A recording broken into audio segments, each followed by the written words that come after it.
Hello everyone, how are you going? Hopefully we are always in a good condition. So pada pertemuan kali ini kita akan membahas mengenai partial and complete main clauses. Ya, untuk itu tanpa perlu berlama-lama, mari kita mulai saja.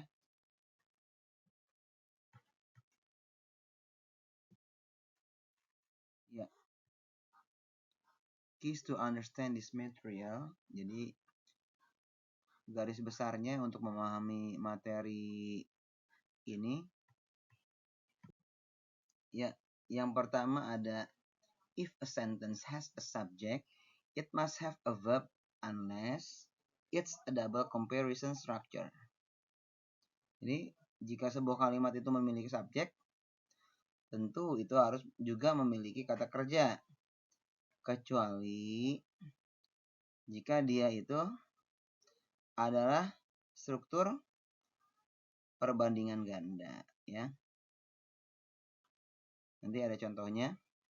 Yang kedua, if a sentence consists of a main clause and subordinate clause, each should have a subject and a verb. Ya, jadi jika sebuah kalimat itu terdiri dari klausa utama dan klausa bawahan, masing-masing itu harus memiliki subjek dan juga kata kerja, ya. Nanti juga ada contohnya nanti. Yang terakhir, the clause word is placed at or very near the boundary between the main and subordinate clause. Ya, jadi kata klausa itu ditempatkan pada atau sangat dekat antara klausa utama dan klausa bawahan, ya. Oke, kita coba yang pertama dulu tadi, ya. Ini contoh yang tadi. Jadi if a sentence has a subject, it must have a verb unless it's a double comparison. Ya, kalau ya dalam sebuah kalimat, ya, kalau kalimat itu mempunyai subjek, pasti dia juga punya kata kerja, ya. Ini saya contohkan, misalnya, tunggu saya pakai tulisan, ya, pakai ketikan mungkin, ya, gampangnya. Nah, ya, misalnya, gini deh, jelek juga nih, I go to school, misalnya, ya, to school,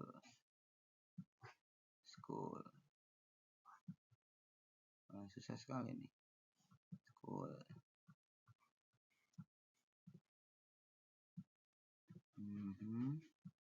susah, ya. Oke, misalnya I go to school, I ini kan subjek. Dalam sebuah kalimat kalau ada subjek pasti ada kata kerjanya. Ya, ini kan verbnya atau predicate-nya ini, ya. Go to ini kata kerja. Tapi kalau seandainya itu nominal sentence, I am, ya, I am itu ya juga sama, ya, dia juga itu to be, ya. Tapi berarti memang harus ada. Jadi kalau ada subjek dalam sebuah kalimat pasti ada kata kerja. Kalau nggak ada kata kerja berarti pasti ada to be-nya, gitu, ya. Nah, ini kan kecuali kalau kalimat itu adalah strukturnya menggunakan comparison, double comparison. Contoh ini, ya. Andy is more handsome than Asep. Nah, di kalimat Andy is more handsome than Asep, ini tidak ada kata kerjanya. Gitu, ya. Jadi katanya kalau menggunakan double comparison structure tidak ada kata kerjanya. Memang dia menjadi kalimat nomina, ya. Menjadi kalimat nomina, ya.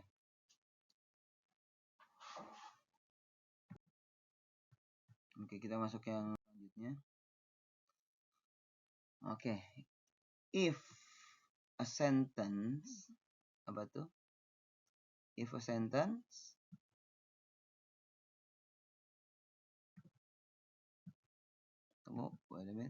if a sentence consists of a main clause and subordinate clause, each should have a subject and a verb. Jadi kalau kalimat itu berisi apa? Berisi klausa utama dan klausa bawaan, setiapnya, jadi baik itu main clause-nya maupun subordinate clause-nya, ya harus memiliki subjek dan juga kata kerja. Oke, sebelum saya masuk ke contoh ini, ya ke contoh yang ini, saya akan coba untuk menerangkan sedikit, ya takutnya lupa, apa sih itu main clause gitu ya. Main clause itu adalah klausa yang bisa berdiri sendiri, atau istilah lainnya disebutnya independent clause. Jadi main clause itu sama dengan independent clause gitu ya. Klausa yang bisa berdiri sendiri gitu ya.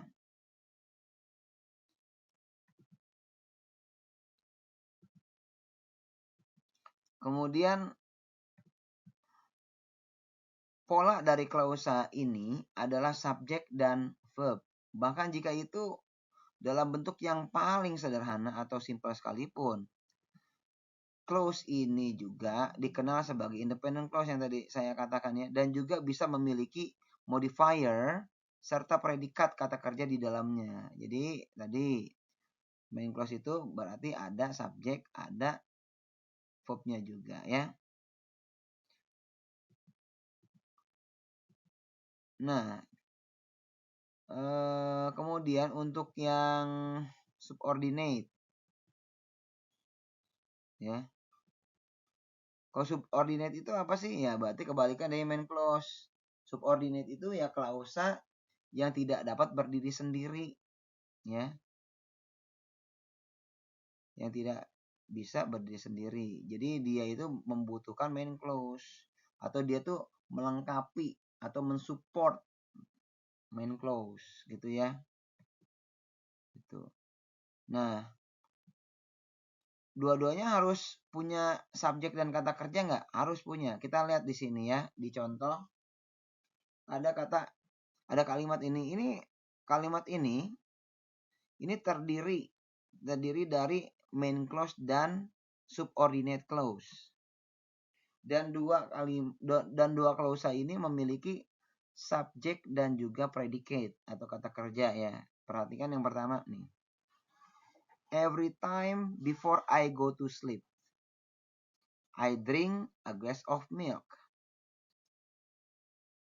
Ini ada dua kalimat yang disatukan gitu ya. Tadi kan kita harus memutuskan ini yang mana yang subordinate, yang mana yang main clause. Coba. Dalam kalimat ini, yang subordinate adalah every time before I go to sleep. Kenapa disebut subordinate? Ini karena posisi kalimatnya gantung. Setiap saat sebelum saya tidur, nah, kan itu berarti belum selesai. Karena belum selesai, itu disebutnya gantung. Nah, itu berarti subordinate clause, ya. Tapi kalau yang satunya, I drink a glass of milk. Ini satu kalimat ya. Ada subjek, predikat, ada objeknya. I drink a glass of milk. Ini nggak gantung karena udah jelas gitu. Nah, jadi yang main clause itu yang ini ya. Yang subordinate yang ini. Gitu. Nah, tadi kan setiap kalimat yang berisi main clause dan subordinate, setiapnya harus mempunyai subjek dan juga kata kerja. Di sini I go to sleep, subjeknya ada, go ya, subjeknya go, I. Go to-nya predikat atau kata kerja ya. Ini juga sama di Di main clause. I-nya subjek, drink-nya predikat atau kata kerja. Jadi baik di subordinate clause-nya ataupun di main clause-nya, keduanya terdapat subjek dan juga predicate. Ini secara teori aja ya.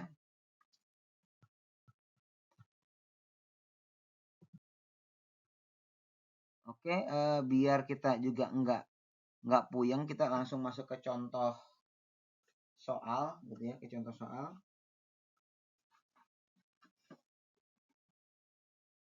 Ingat ya, tadi dari yang saya udah jelaskan gitu ya. Berarti kan ternyata di dalam sebuah kalimat itu ya ada main clause, ada subordinate clause, bahkan ada yang disebut non phrase juga ada gitu ya.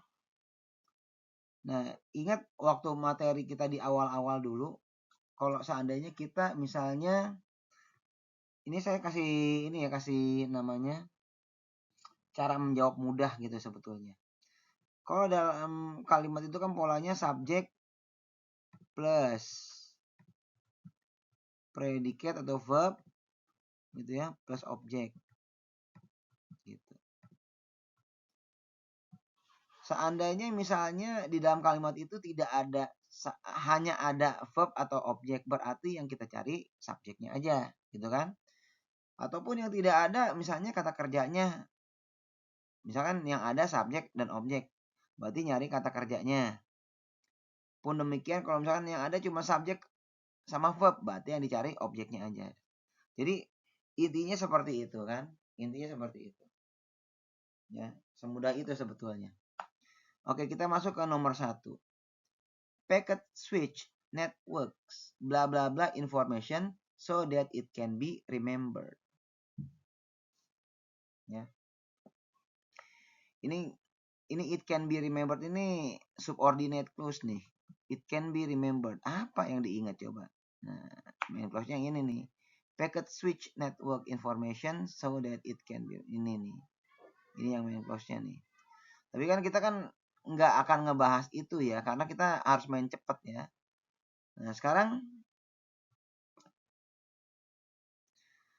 gimana jawab nomor 1 ini? Nih, packet switch networks. Ini adalah non phrase ya, frase kata benda. Mereka ini menempatkan posisi sebagai subjek. Oke. Information ini objek ya. Ini dalam sebuah main clause, ini main clause ya. Ini kan ada, taruhlah ini sampai sini, sampai information ini main clause. Di main clause ini ada subjeknya, ada objeknya, tapi tidak ada kata kerjanya di main clause ini ya. Maka kita cari kata kerjanya saja. Ini subject switch networks, itu subject, information, object. Kata kerjanya yang mana yang tepat? Coba. Ingat, kalau subjeknya itu tunggal, kita cari kata kerja yang mendesis gitu ya. Tetapi kalau subjeknya itu jamak, berarti cari kata kerja yang tidak mendesis. Nah, ini kan networks. Nah, ini berarti jamak nih ya. Berarti kita cari yang tidak mendesis. Nah, pertanyaan ini enggak ada yang mendesis, ada organic, organization, organizing. Organic, organization ini bukan kata kerja ya. Ini bukan kata kerja. Bukan kata kerja. Ya. Organizing, kalau seandainya dia ada to be-nya di depannya, ini bisa jadi kata kerja, bisa jadi kata kerja. Tapi karena tidak ada to be di depannya, maka ini juga bukan kata kerja. Maka yang kata kerja itu hanya yang A nih. Nah, itu ya. Packet switch networks organize information. Oke. Kita lanjut ke contoh soal yang berikutnya. Oke, kita masuk ke contoh soal nomor yang kedua. As some grow older, many children blah blah blah bonds to living things such as birds, dogs, cats, and other animal depending on the country.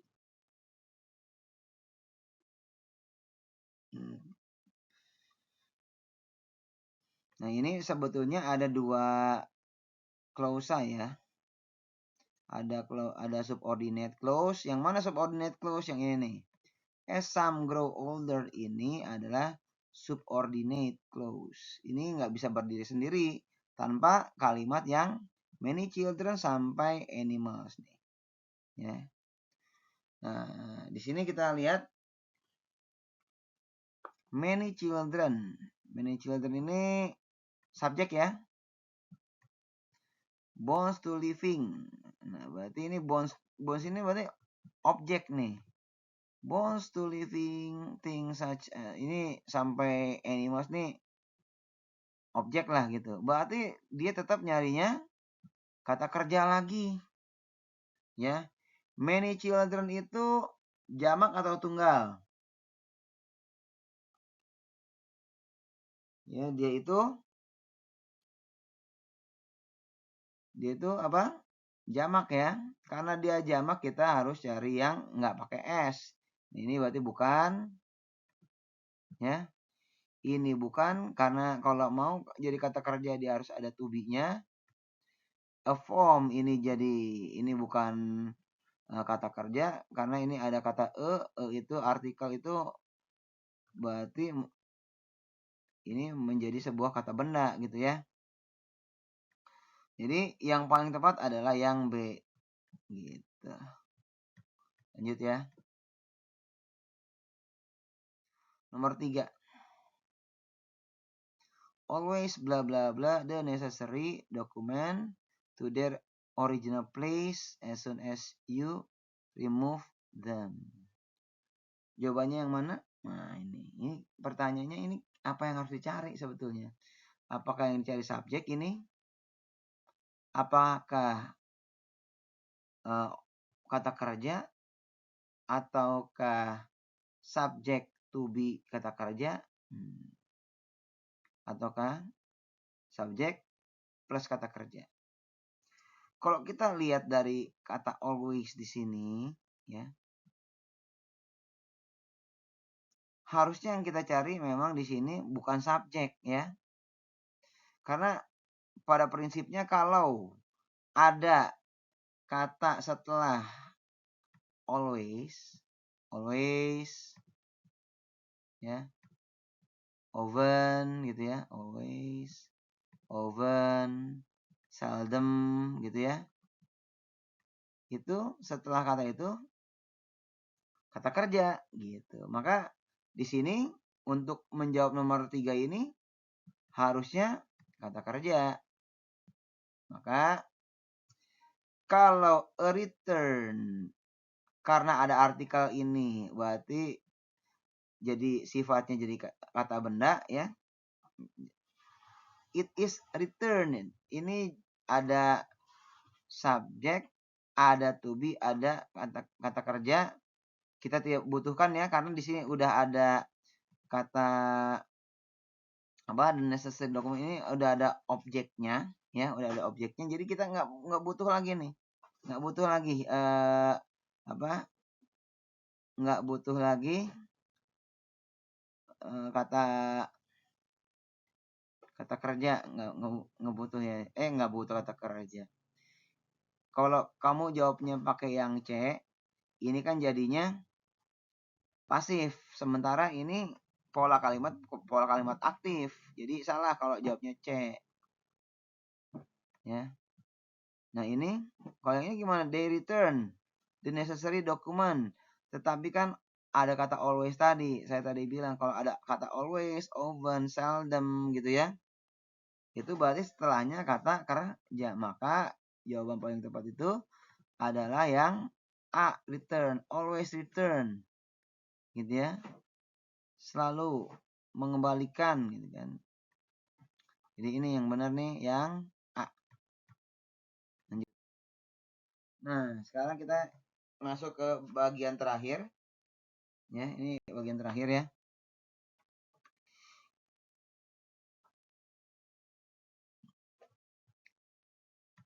During the 1930s, large corporation failure, causing the shareholders to lose their holding and savings. Yang mana di antara A, B, C, D ini yang salah? Coba.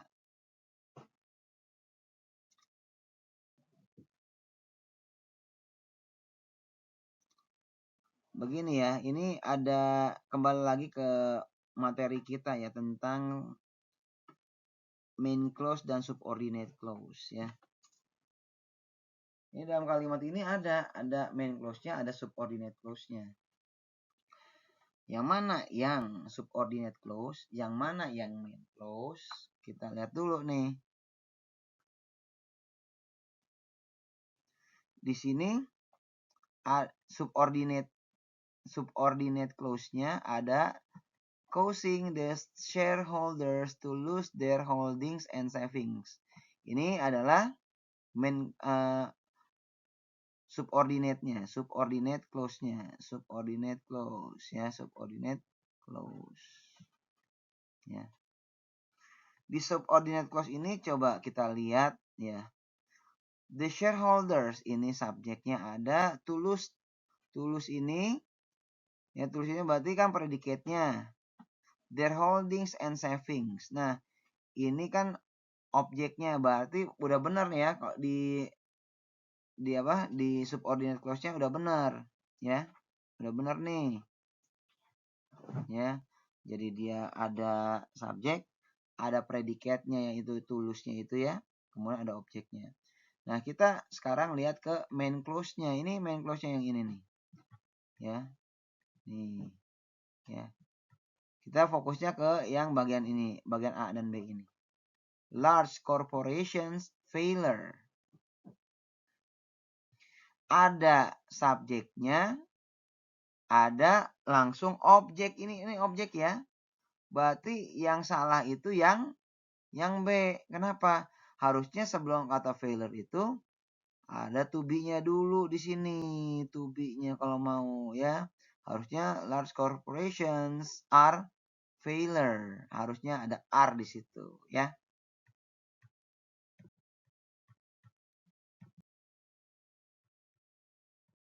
Oke, kita lanjut ke nomor terakhir ya.